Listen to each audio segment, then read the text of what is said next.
चिराग पासवान के निजी सलाहकार सौरभ पांडे अब खुलकर सामने आ गए हैं। उन्होंने पशुपति पारस को एक पत्र लिखा है। इस पत्र को लिखने से पहले उन्होंने ये भी बताया है कि इस पत्र को वो सार्वजनिक नहीं करना चाहते थे, लेकिन मजबूरन उन्हें इस पत्र को सार्वजनिक करना पड़ा है, क्योंकि पशुपति पारस ने उन पर कई तरह के आरोप लगाए थे जो कि गैर जिम्मेदाराना थे। बाकायदा अब उस पत्र को वो सार्वजनिक कर रहे हैं और लोगों को दिखा रहे हैं। इस पत्र को आप अपनी स्क्रीन पर देख सकते हैं। इस पत्र में कुछ महत्वपूर्ण बातें और कुछ महत्वपूर्ण पॉइंटर्स वो हम आपको बताते हैं। चिराग पासवान के करीबी दोस्त और राजनीतिक सलाहकार के तौर पर जाने जाने वाले सौरभ पांडे ने केंद्रीय मंत्री और चिराग के चाचा पशुपति पारस को एक पत्र लिखा है। पशुपति पारस को लिखे गए लेटर में सौरभ पांडे ने अब तक अपने ऊपर लगाए गए सभी आरोपों पर न केवल जवाब दिया, बल्कि पशुपति पारस से भी कई सवाल पूछे हैं। सौरभ पांडे का यह लेटर ऐसे वक्त में सामने आया है जबकि यह चर्चा होने लगी है कि चिराग की पार्टी में सौरभ पांडे को साइडलाइन कर दिया गया है। सौरभ पांडे ने 3 पन्ने के लिखे अपने लेटर में रामविलास पासवान के कार्यकाल, उनकी राजनीतिक यात्रा से लेकर के उनके निधन के बाद की परिस्थितियां और फिर लोक जनशक्ति पार्टी में हुई टूट पर बेबाकी से अपनी बातों को रखा। दरअसल आपको बता दें कि सौरभ पांडे ने चिराग पासवान को अपनी तरफ से दिए गए सहयोग को लेकर भी स्थिति स्पष्ट की है।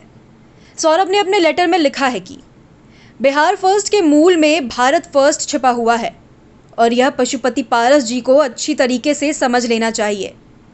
सौरभ पांडे ने बताया कि 14 अप्रैल 2020 को गांधी मैदान में होने वाली रैली में रामविलास पासवान जी खुद Bihar first Bihari first vision 2020 को जारी करने वाले थे, लेकिन ऐसा हो नहीं सका। इसके बावजूद चिराग पासवान ने इस मिशन को आगे जारी रखा। चिराग पासवान ने बिहार फर्स्ट अभियान से कोई समझौता नहीं किया और न ही केंद्र में मंत्री बनने की कोई परवाह की। सौरभ पांडे ने बताया कि कैसे पिछले विधानसभा चुनाव में लोक जनशक्ति पार्टी को अपने बूते पर लोगों के समर्थन और वोट हासिल हुआ, न कि किसी गठबंधन के बूते। सौरभ पांडे ने इस बात का भी खुलासा किया है कि पशुपति पारस कृष्णा राज को बीजेपी से चुनाव लड़वाना चाहते थे और यहीं से विवाद की शुरुआत हुई। एनडीए द्वारा लोक जनशक्ति पार्टी को 15 सीट देने की बात पशुपति पारस को बताई गई थी, लेकिन उन्होंने इस ऑफर को अस्वीकार कर दिया था। 15 seat Bihar first Bihari first के मिशन को पूरा किया जा सकता था, ये सवाल भी सौरभ पांडे ने पूछा है। इतना ही नहीं, सौरभ पांडे ने यह भी कहा है कि चिराग पासवान अपने पिता रामविलास पासवान के निधन के बाद अकेले हो गए थे, लेकिन इस दौर में भी उन्हें चाचा का साथ नहीं मिला।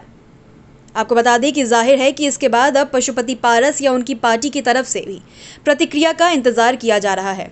आपको बता दें कि जब लोक जनशक्ति पार्टी में फूट हुई थी, उस वक्त चिराग पासवान और पशुपति पारस से भी एक अलग नाम जो सुर्खियों में था वो सौरभ पांडे का था।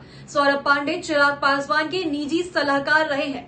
पशुपति पारस ने उन पर आरोप लगाया था कि सौरभ पांडे की वजह से ही पारिवारिक कलह हुई है। चिराग पासवान उन्हीं के बातों को फॉलो करते हैं और उन्हीं की चलते ही, यानी कि सौरभ के पांडे के चलते ही चिराग पासवान की पार्टी लोजपा में फूट हुई थी। अब सौरभ पांडे निकलकर सामने आए हैं और उन्होंने इन सारे आरोपों को खारिज कर दिया है। अब देखना दिलचस्प होता है कि पशुपति पारस की तरफ से इस पर क्या प्रतिक्रिया आती है। अब बने रहे हेडलाइंस बिहार के साथ और हमारे YouTube चैनल को सब्सक्राइब जरूर कर लें। धन्यवाद।